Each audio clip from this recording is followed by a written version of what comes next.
There's one more, Counsel, right? Yes, Your Honor. Waiting for the second video. Consisting of 6 seconds only, Your Honor, please.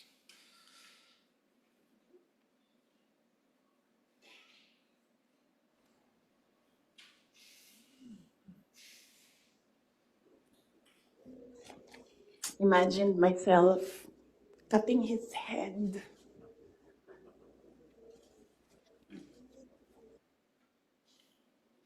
Okay, thank you so much, Your Honor, please.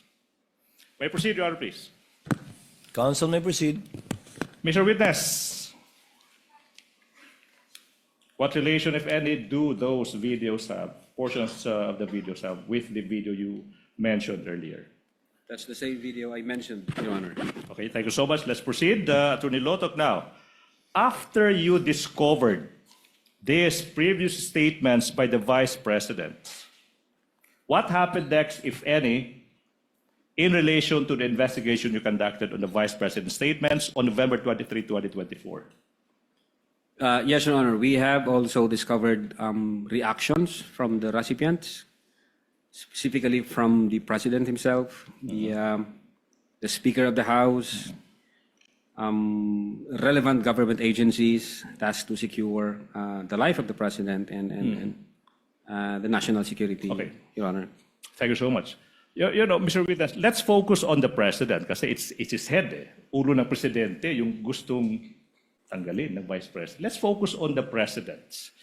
Now, what did he say again in particular? If I may refer to my notes, sir. Your Honor, You may do so. Thank you, Your Honor.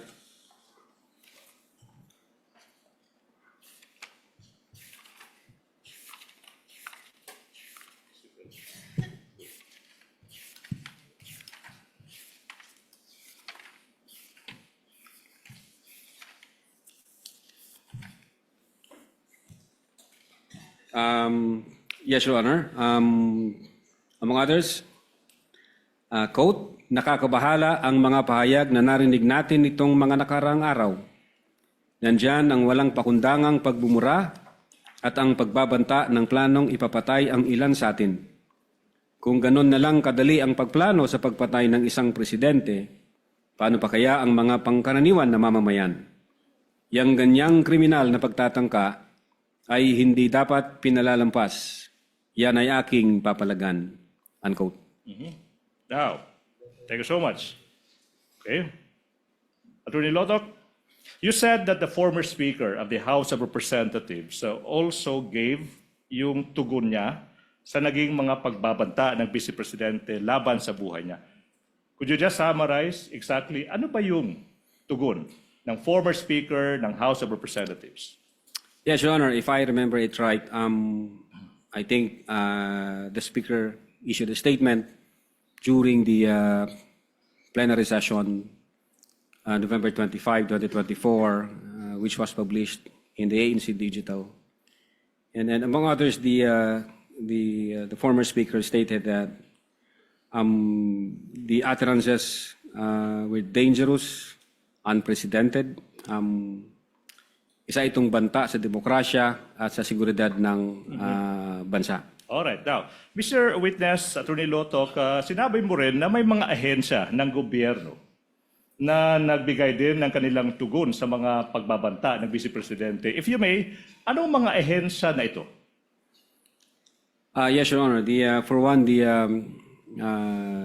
the Presidential Communications Office, the Philippine National Police, the National Security Council, and the Armed Forces of the Philippines. Okay. Let's focus on muna sa Presidential Communications Office. Na ano ba yung statement ng Presidential Communications Office kung alam mo? If I remember it right, the PCO classified the threat as an active threat. As an active threat. And directed the Presidential Security Command to, I think, investigate the matter. As an active threat. It was the Executive Secretary who directed the Presidential Security Command, sir, based on that statement. Okay. Now, sinabi mo rin yung Philippine National Police. Yung tanong is kung maalala mo, ano ba yung sinabi ng PNP in response sa naging mga pagbabanta ng Vice Presidente sa buhay ng Presidente sa kayong dalawa pa? Your Honor, if I may refer to my notes. Your Honor?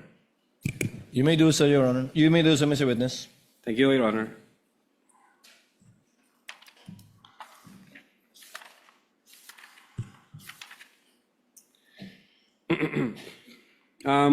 The Philippine National Police issued a statement relative to the press conference made by the Vice President. Quote, the Philippine National Police threats any threat to the safety and security of the President and all public officials with the utmost seriousness in light of the Vice President SARA Duterte's recent statement, which directly referenced an assassin contracted to target the President. The PNP recognizes the grave nature of this matter. The safety of the President is a national concern, and any direct or indirect threat to his life must be addressed with the highest level of urgency. Close, unquote. Hindi ko na binasa lahat. Alright. Now, Your Honor. Attorney LOTOC, now, the PNP used, based on your statement as the response of the PNP used the term assassin in referring to the person contracted by the Vice President to kill the President and two others? Your Honor, it was not just the PNP, even the Presidential Communications Office also used the term assassin, Your Honor. Okay. Now, what about the National Security Council? Ano bang sinabi ng NSA kung alam mo? Again, Your Honor, if I may refer to my notes. Pwede na ba? Your Honor?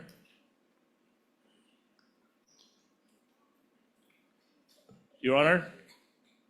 May the witness be allowed to refer to his notes once more? You may do so, Mr. Witness. Thank you, Your Honor.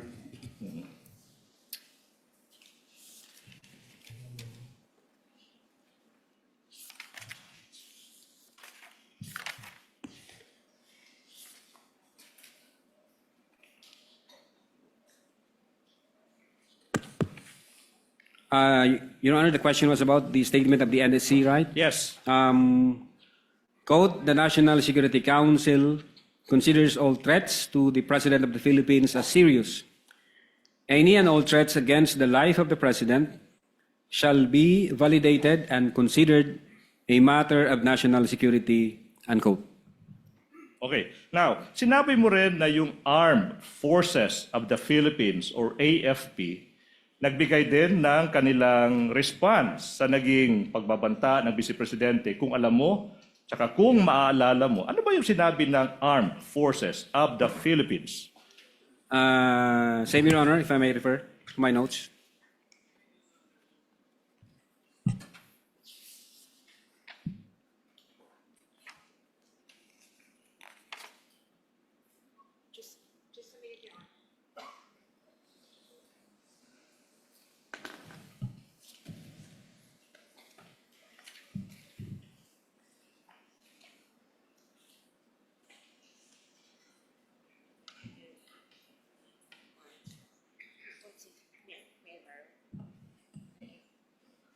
For the record, we're borrowing.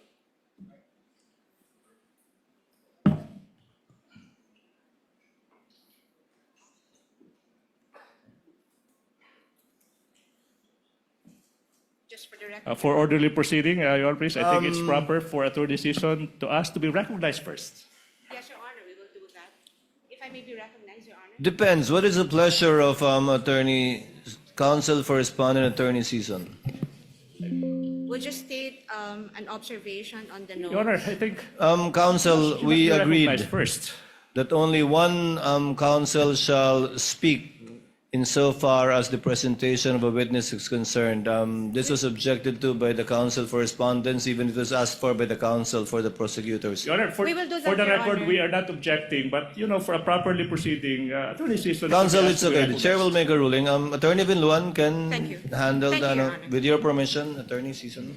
Your Honor, I'd just like to share the observation that the witness is reading from notes, from his notes and not directly from the document that he identified. And if I may reply to that, Your Honor, to that non-issue, Your Honor, if I may. Yes, Your Honor. Your Honor, there's nothing. Yes, counsel for the prosecutor. Your Honor, wala po sa rules na kailangan na yung tugon ng isang witness, sinabi niyang notes, dapat based sa isang dokumento. In fact, Your Honor, please, yung iniisip ng ating rules, yung mga notes na ginawa mismo ng witness. For the public, if you're interested, you may look at Rule 130, Section 16 ng Rules of Court. Andun yun, pwedeng tingnan ng isang testigo yung notes na ginawa niya. Rule 130, Section 16, Your Honor, please. Before I recognize counsel for respondent, Senator Judge Lacson, what is your pleasure, sir? Thank you, Mr. Presiding Officer. This is relevant to the discussion. The gentleman may proceed and he has 2 minutes. Yes. You requested to refer to your notes a number of times during your direct examination. Ang tanong ko, Opo. are you referring to an investigator's notes or notebook or simply notes? No, Your Honor. During the investigation, I have copies of the affidavit of investigations Okay. that we have. Yeah, I asked that question because my understanding of an investigator's notes or notebook to be credible and may even be used as part of the examination or evidence in chief, depending on its authenticity and purpose and the role of evidence, is that the contents therein were written on the exact dates when the subjects of those notes actually happened. Ito ba yung ginawa nyo mismo? Yes, Your Honor, during Thank the you. investigation. Thank you Your for the clarification.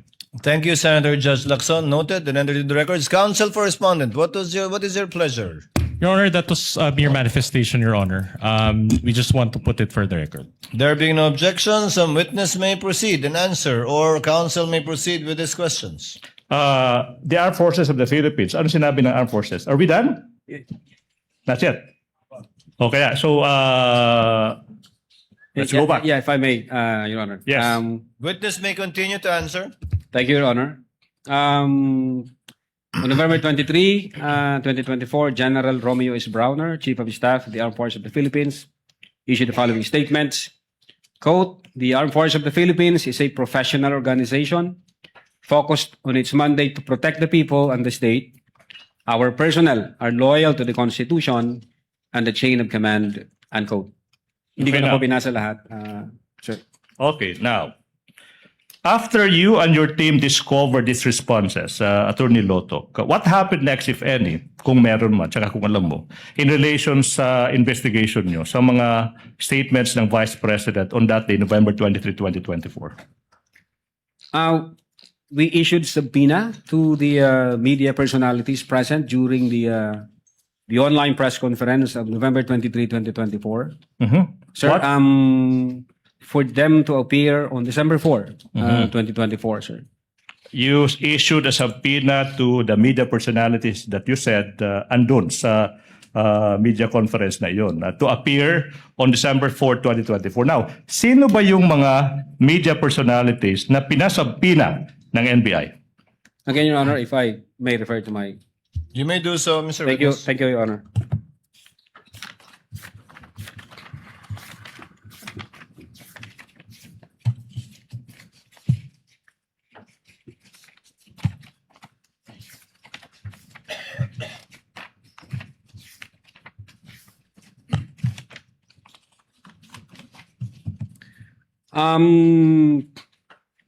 First to the late Dempsey Sidin Reyes of the Philippine Daily Inquirer, and then to Red Hor Marky J. Mendoza of the Manila Times, Bons Magsambol of Rappler, Ana Rosario Malindo Uy of the Manila Times, Jason Rubrico of the SMNI, and Mikael Flores of the Reuters, Your Honor.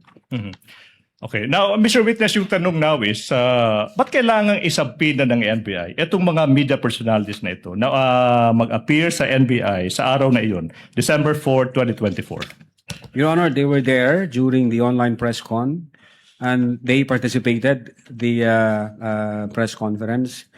So, ang tingin namin, meron silang personal knowledge kasi nandun sila at nag-participate po sila. Kaya, we deemed it proper to issue subpoena on them. Your Honor. Now, so you said na they were subpoenaed to appear on December 4, 2024 in the NBI. Now, what happened on that day, December 4, 2024, if any, and if you know, in relation to the investigation you conducted? The agent on case reported to me that Mr. Reyes and I think Mr. Magsambol appeared before the Office of the Cybercrime Division and participated in the process of the interview, sir. Now, how do you know? How do you know that these two individuals, at least, si Dempsey Reyes, again, may his soul rest in peace, and Magsambol appeared before the NBI on that day, December 4, 2024? Yes, Your Honor. Aside from the fact that the agent on case reported that to me, he showed to me the minutes of meeting wherein the signatures of the late Mr. Reyes and Magsambol were affixed on it, Your Honor. Okay. May nakapirma ho sila doon sa minutes of meeting, sir. All right, now, thank you so much, Attorney Lotoc. Now, Attorney Lotoc, you said that your team interviewed members of the media. You issued subpoena to them and they appeared. Now, what else happened, if any, in relation to the investigation you conducted? We issued subpoena ad testificandum to the Vice President herself to shed light in the investigation we are conducting, sir. So you're telling the public that you, NBI, also issued a subpoena to the Vice President? Yes, Should Your Honor. answer, Your Honor. Okay, now, proceed, Your Honor. Now, what proof, if any, do you have that, in fact, the NBI issued a subpoena addressed to the Vice President? We have copy of that subpoena ad testificandum dated November 25, 2024, sir. Now, kung yung subpoena na binigay ng NBI sa Vice Presidente may petsang Nobyembre 25 taong 2024 ipapakita sa iyo, makikilala mo ba yung dokumentong ito? Opo. Now, we are now in the process of presenting to you a subpoena ad testificandum dated on even date December 25, 2024. That Counsel is, for the parties are authorized to approach Thank and you so view the much. document. for the record, this is previously marked as Exhibit P dash Roman numeral 4 dash 4 for the prosecution. Have you perused the same, Attorney Lotoc? Yes, Your Honor. Question, what relation, if any, does that document have with the subpoena you mentioned? This is the same subpoena I mentioned, sir. Thank you so much. So the NBI issued a subpoena to the Vice President. Your Honor, can we just make a comment? Counsel for the respondents recognized. We have, Stephen, we have. Your Honor, may we just put on record that Exhibit P-4-4 is a photocopy and it was not, the original or the certified copy thereof was not produced. We are ready to produce that, and that's the next step we are supposed to do. Your Honor, Noted. Please proceed. we have a copy of the certified true copy. We invite the defense to check the same for comparison, Your Honor, please.